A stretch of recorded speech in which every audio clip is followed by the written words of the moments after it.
Bonjour, vous m'entendez? Je suis Monsieur Bureau, le principal du collège Saint-Jules-Ferry. On estime en France que 10% de nos élèves seraient harcelés.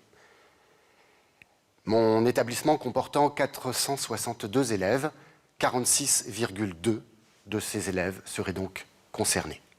Ce personnage fictif nous interpelle sur une réalité, celle du harcèlement.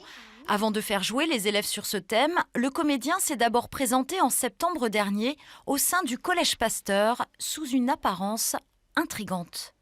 On essaye de voir comment, finalement, les élèves réagissent par rapport à ça.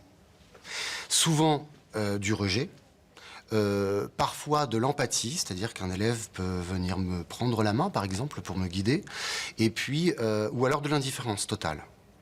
J'aimerais bien t'entendre, toi.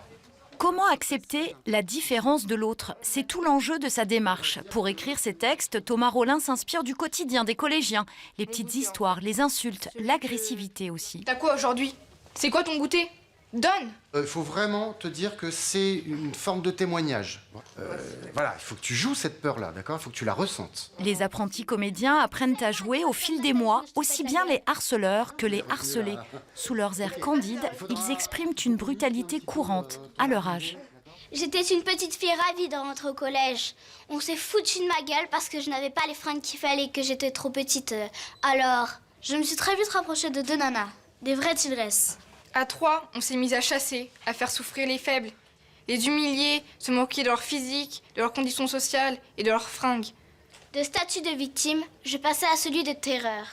Moi je dis que t'as raison Nathan, je vais taper la fiche au troll. Des dialogues rapides, balancés comme une balle de ping-pong et au final un spectacle efficace. Balance sur Facebook que je like ma parole, on voit carrément son cul. La pièce sera jouée au Sillon vendredi prochain. Elle continuera ensuite sa route. Au mois de mai, elle sera interprétée par le Conseil des ados de Grand-Quevilly.